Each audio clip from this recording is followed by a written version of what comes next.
Today we have the 2019 Audi A5. This vehicle has done just over 76,000 miles. It has a manual transmission and a petrol fuel type.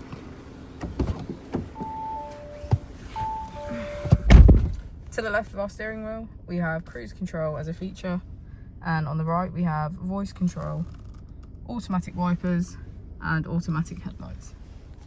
Moving on to our screen, we can access navigation, smartphone integration, radio and media.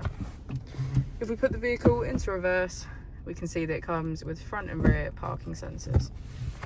Just below we have our 3-zone climate control with heated seats on either side. If we press our drive select button, we can switch between our 5 different driving modes. As we go into the back of the vehicle, we can see that it has a full leather black interior.